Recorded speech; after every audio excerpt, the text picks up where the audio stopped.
There is a moment that almost every person misreads when they are dealing with an avoidant partner, and it happens right before the biggest breakthrough of the relationship. You will see them go quiet. You will see them cancel plans, answer slower, need more space than usual, and your first instinct will be to assume the worst. You will think this is the end. You will think the interest is fading. But here is the glitch nobody tells you about. Sometimes withdrawal is not the sound of someone leaving. Sometimes it is the sound of someone realizing they cannot leave and panicking about what that means. Those two things look identical from the outside. They feel identical too, especially if you are the one waiting on the other side of the silence. But they are not the same event, and learning to tell them apart is the single most important skill you can develop if you love someone who runs when things get real. Let's start with what avoidance actually is, because most people get this wrong from the very beginning. Avoidance is not the absence of feeling. It is the mismanagement of feeling that has become too large to control. An avoidant person does not withdraw because you stopped mattering. They withdraw because you started mattering more than their nervous system knows how to handle. Closeness, to a mind wired for self-protection, does not register as comfort. It registers as risk. The body reads intimacy the way it might read walking toward a ledge, and the response is instinctive long before it is conscious. So they step back. Not because the door closed on their feelings, but because the feelings got loud enough to trigger the alarm system built years before you ever met them. Here's the part almost nobody talks about, and it is the part that changes everything once you understand it. The alarm system and the actual feeling are not the same thing. One is a reflex, the other is the truth underneath the reflex. And when those two things start to conflict, that is when the glitch appears. You will notice it in strange, small contradictions. They pull away, but they still remember the exact thing you said 3 weeks ago that nobody else would have caught. They go quiet for days, and then they resurface with a message about something completely ordinary, as if the silence never happened. As if they needed a reason to come back that did not require them to explain why they left. They tell you they are fine being alone, and then you catch them checking whether you have opened their message. That is not indifference. Indifference does not require that much effort. Indifference does not remember your coffee order, your mother's name, the way you get quiet when you're actually upset instead of loud. What you are watching is not the absence of love. It is love running into a wall it has not learned to walk through yet. Now, I want to be careful here because this is exactly where people get hurt the most. Understanding the psychology behind avoidance does not mean you owe someone unlimited patience. It does not mean every disappearance is secretly romantic, and it definitely does not mean you should sit still while someone treats your presence as optional. There is a very real difference between someone who is wrestling with fear and someone who is simply unavailable and using fear as an excuse. One of those people is moving, even if the movement is slow and uneven. The other one is standing still and hoping you'll stop noticing. So before we go any further, you need to ask yourself a harder question than did they pull away. The real question is, what happens after? Does the distance shrink over time or stay exactly the same? Does the silence come with an apology when they resurface, even a clumsy one, or does it come with nothing at all, as if you are supposed to pretend the gap never existed? Does their absence ever cost them anything, or does it only ever cost you? These answers matter more than any single moment of closeness, because one warm night does not undo a pattern, and one cold week does not confirm the worst either. What you are actually looking for is direction, not perfection. Direction. An avoidant person who is beginning to change will still feel the pull to run. That instinct does not disappear just because they're growing. What changes is what they do with the instinct once it shows up. They start to notice it instead of obeying it automatically. They start to ask themselves in whatever clumsy internal language they have, whether the discomfort they are feeling is actually danger or whether it is simply the unfamiliar sensation of being cared about by someone who is not going anywhere. That pause, that half second of hesitation before the old pattern takes over, is where the entire shift begins. It will not look dramatic. It will not come with an announcement. It will look like someone who used to disappear for a week now disappearing for 2 days instead. It will look like someone who used to change the subject the moment things got emotional, now sitting in the discomfort a little longer before they find an exit. It will look small enough that you could miss it if you were only looking for grand declarations. But small is not the same as insignificant. Small, repeated, and moving in one direction. That is what real change actually looks like in a person who has spent their whole life associating closeness with danger. So watch closely. Not for the moment they stop pulling away completely, because that moment may never come exactly the way you imagine it. Watch instead for the exact moment the pulling away starts to mean something completely different than it used to mean before now. Let's talk about the second shift, because this is the one that gets misread more than almost anything else in the entire dynamic. It is the moment an avoidant person lets you see something they normally hide, and most people wait for it to look dramatic. They picture tears, a long confession, a breakdown at midnight where everything finally comes out. That is not how it happens. Real vulnerability from someone who has spent years protecting themselves rarely arrives with fireworks. It arrives quietly, almost accidentally, in a sentence that slips out before they can stop it. They mention something that hurt them as a kid and then immediately change the subject as if they said too much. They admit, almost in passing, that your silence last week actually bothered them. And then they move on quickly, hoping you did not notice how much that admission cost them. That is the moment. Not the size of what they said, the fact that they said it at all. To understand why this matters so much, you have to understand what self-protection is actually built to do. For someone who learned early that needing people leads to disappointment, silence becomes armor. If I never tell you what I want, you cannot deny me. If I never show you what scares me, you cannot use it against me. If I never let you see how much you matter to me, then losing you will not destroy me the way it would if I let you all the way in.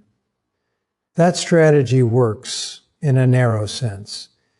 It keeps the person safe from a certain kind of pain, but it also keeps them locked outside of the one thing they actually want, which is to be known and stay anyway. So when that wall cracks, even slightly, even for one sentence, it is not a small thing. It is someone choosing exposure over protection, maybe for the first time in years. And here is where I need you to slow down and really listen, because this is where people either win the moment or completely waste it.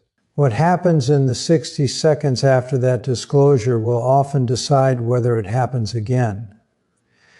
If you react with too much intensity, too many questions, too much excitement that they finally opened up, you will teach them that vulnerability is expensive. You will teach them that the wall exists for a reason, and the reason just got confirmed. But if you meet that moment with calm, with steadiness, with the kind of response that says, I heard you and nothing exploded, you are doing something most people in their life have never done for them. You are proving that being known does not have to mean being overwhelmed. This is not about performing patience. It is about actually having it. because avoidant people can tell the difference between someone who is calm and someone who is just holding their breath, waiting to pounce. Now, I want to draw a hard line here, because this part gets confused constantly. Vulnerability is not the same as emotional dumping, and it is not the same as trauma bonding either. Someone opening up about their pain does not automatically mean they are healthy, and it does not mean you owe them a pass on how they treat you. What actually matters is the pattern that follows the disclosure. Do they let you respond, or do they only ever talk and never listen? Do they become more comfortable with closeness over time?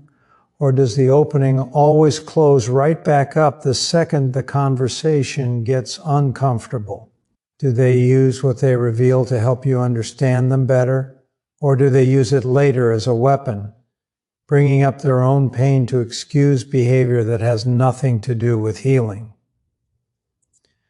Real vulnerability moves a relationship somewhere. Fake vulnerability just repeats itself in a loop, dressed up as intimacy, but never actually building anything. Here is something almost nobody tells people who love an avoidant partner. You cannot force this moment to happen faster. You cannot demand access to the parts of someone that they are not ready to hand over. And if you try, you will usually get the opposite result. Pressure does not dissolve a wall. Pressure reinforces it, because now the wall is not just protecting them from old wounds, it is protecting them from you too. The role you actually have in this moment is not architect, it is witness. You do not build the opening, you simply have to be steady enough, safe enough, and present enough that when the opening happens on its own, there is somewhere good for it to land. That is a harder job than it sounds, because it means resisting your own urge to chase, to ask more questions than they are ready to answer, to turn one small crack into a demand for the whole wall to come down immediately. Growth does not work that way for anyone, and it especially does not work that way for someone whose nervous system has spent years treating closeness like danger. So when it happens, when they tell you something they normally would have kept buried, do not focus only on the words. Notice what it cost them to say those words out loud. Notice the pause before they said it. Notice whether they immediately tried to take it back with a joke or a subject change, because that tells you how much courage that sentence actually required. People do not usually reveal their softest parts to someone they're getting ready to leave.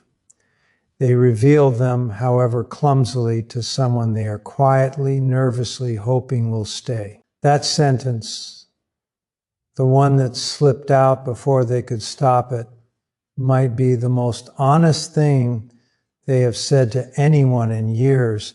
And if you recognize it, you will understand this better than any argument could.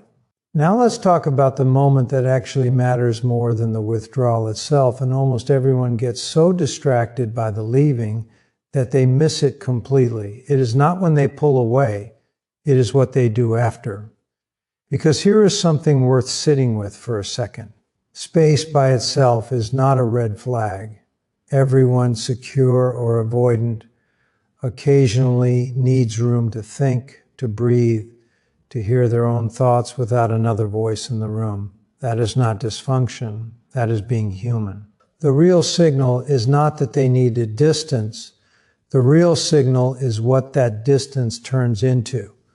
For someone whose default setting is avoidance, withdrawal usually starts as relief. The moment they step back, the pressure drops. Their chest loosens. The intensity that felt unmanageable a few hours earlier quiets down, and for a while, being alone feels like the correct decision, maybe even the only decision. They tell themselves they are better off independent. They tell themselves this is simpler. And for a little while, that story holds. But something interesting happens when the attachment underneath the avoidance is actually real. The silence that used to feel like relief starts to feel like something else. It starts to feel like absence, not the absence of pressure, the absence of you. That is an entirely different sensation, and it is one an avoidant person is not used to identifying because they have spent so long training themselves to associate distance with safety that noticing distance as loss can feel disorienting. This is the turning point most people never learn to recognize because it does not look like longing from the outside. It looks like someone finding a reason to text you about nothing. It looks like them liking an old photo, asking an unrelated question, showing up in a way that requires no explanation for the silence that came before it. That is not always growth. Sometimes it is only loneliness or habit or boredom asking to be entertained. So you have to look closer than the return itself. You have to look at why they came back. If they came back because you chased, because you sent enough messages that ignoring you became harder than responding, because guilt or fear of losing you finally outweighed the discomfort of engaging, that is not evidence of anything except pressure working temporarily. Pressure can produce a reaction, a quick response born out of fear or guilt. It cannot produce transformation, and it never will. But if they came back on their own without being pursued, without an ultimatum, without you doing anything except existing and waiting, that is a completely different event.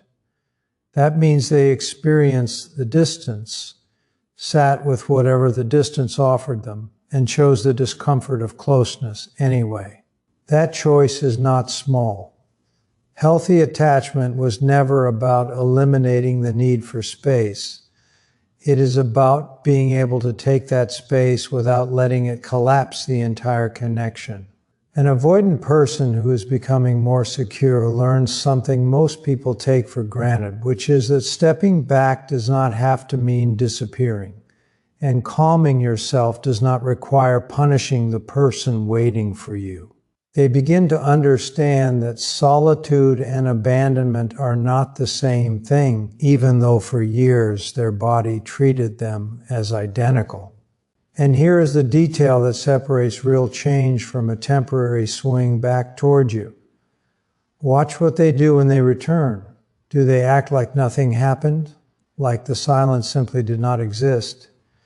Expecting you to pick up exactly where things left off without a single word about the gap? Or do they say something, even something small, even something clumsy, that acknowledges the distance affected you? A version of, I needed some time, but I know that was hard for you. That sentence, or anything close to it, is worth more than almost anything else in this entire dynamic because it requires two things avoidance actively resists. It requires self-awareness, which means admitting the behavior happened at all instead of pretending it did not. And it requires accountability, which means recognizing that their coping mechanism had an actual cost to someone else, not just to them. Self-awareness plus accountability is where trust starts to rebuild brick by brick after every previous disappearance chipped away at it. I wanted to be honest with you here because this part gets romanticized far too often online. Not every return deserves applause. If someone disappears repeatedly, offers no explanation, ignores the boundaries you have already stated clearly, and only resurfaces when they want comfort, attention, or reassurance, that is not a redemption arc. That is a cycle. And cycles do not deserve to be mistaken for growth just because you understand where the fear originally came from. Understanding someone's psychology is not the same as excusing behavior that keeps hurting you. You are allowed to know exactly why someone runs and still decide you will not keep waiting at the finish line every single time they do. So here is the real test, and it is simpler than it sounds. Is the time away getting shorter? Is the explanation, when it comes, becoming clearer instead of vaguer? Is the return happening more consistently, with less chaos and less confusion each time? Are they showing any willingness to talk about the pattern itself instead of just repeating it and hoping you will not bring it up? If those answers are moving in a better direction, even slowly, even imperfectly, you may be watching something rare. You may be watching someone unlearn the only strategy they ever trusted to keep themselves safe, one uncomfortable, quiet return at a time, and that unlearning, however slow it looks, is one of the most honest forms of love this person may ever know how to offer you. So notice it very closely, because it almost never announces itself loudly or asks for credit. Now we arrive at the actual glitch, buried underneath everything we have talked about so far. And once you see it, you will understand why walking away too early is one of the most common mistakes people make with someone genuinely capable of loving them deeply. The glitch is not that an avoidant person suddenly becomes easy to love. It is that they discover something their nervous system was built to deny. Closeness does not have to mean losing yourself. For years, maybe their whole life, they operated on a hidden equation. Nobody ever taught them out loud, but they absorbed it anyway. If someone gets close, I lose control. If I need someone, I become weak. If I let you matter this much, you now have the power to destroy me. That equation is not a personality flaw. It is a survival strategy built somewhere earlier, in a moment or a home or a relationship where closeness genuinely did come with a cost. And once a strategy like that gets wired in early enough, it stops feeling like a choice. It feels like instinct. It feels like truth. But something happens when a person like this meets someone who does not confirm the old equation. Someone who stays consistent without becoming controlling. Someone who wants closeness without demanding it. Someone who can tolerate distance without turning it into punishment. Slowly, almost against their own will, a question starts to form underneath all that old programming. What if this is different? What if letting someone in does not have to mean losing myself? What if I can want you and still be fully me at the same time? That question is terrifying to someone who has spent years equating independence with survival. Because if the old belief is wrong, then every wall they built to protect themselves was also a wall keeping out the exact thing they actually wanted. That is not a small realization. That is an identity shift. And identity shifts are never smooth. This is why you will see contradiction even in someone who is genuinely changing. They will say they need space and then reach out an hour later. They will set a boundary and then feel guilty for setting it. They will pull back out of habit and then catch themselves doing it, maybe even apologize, something the old version of them would never have done. None of this means they are broken or confused or leading you on. It means two systems inside them are negotiating in real time. The old system built entirely around protection, and the new system quietly, nervously starting to believe that connection might be safe after all. You are not watching failure when you see this contradiction. You are watching a renegotiation of everything they once believed about love. Here is what most people never learn. And it is exactly why so many good relationships end too early with an avoidant partner. Growth in someone like this is almost never a straight line, and it is almost never loud. It will not look like a movie moment where they finally say everything you have waited to hear. It will look like smaller absences, fewer disappearing acts, faster returns, a few more words offered without you asking, slightly less flinching when a conversation turns emotional, That is what transformation looks like in a person whose default setting has always been retreat. If you wait for the version of change that looks dramatic and complete, you will miss the version happening in front of you quietly, one small correction at a time. But hear the other half of this too, because it matters just as much as anything said so far. None of this is permission to stay in something that only ever costs you. Compassion for someone's fear is not the same as a contract to endure their behavior indefinitely. You can understand exactly why someone struggles with closeness and still refuse to accept a relationship where you are the only one doing the work of staying. Real growth eventually shows up as reciprocity. It shows up as someone learning to meet you part way instead of asking you to wait at the door forever. If the pattern never moves, if the same excuses repeat for months with no real shift underneath them, that is not a slow burn toward intimacy. That is simply the absence of it, dressed up in enough psychology to make leaving feel unreasonable. You are allowed to want more than potential. You are allowed to want the version of someone that has actually arrived, not just the version they keep promising is somewhere on the way. So here is the real takeaway, worth remembering long after this video ends. Do not measure this relationship by the walls still standing. Measure it by whether the walls are getting smaller. Watch the direction, not the distance. Watch what happens after the silence, not just the silence itself. Watch whether vulnerability is becoming a little easier for them each time instead of harder. Watch whether they are starting to fight for closeness instead of defending against it. Because when someone who has spent their whole life running from intimacy starts, however imperfectly, however slowly, choosing to stay instead, that is not weakness, and it is not a trick. That is the glitch. That is love finding a way through a system that was never designed to let it in easily.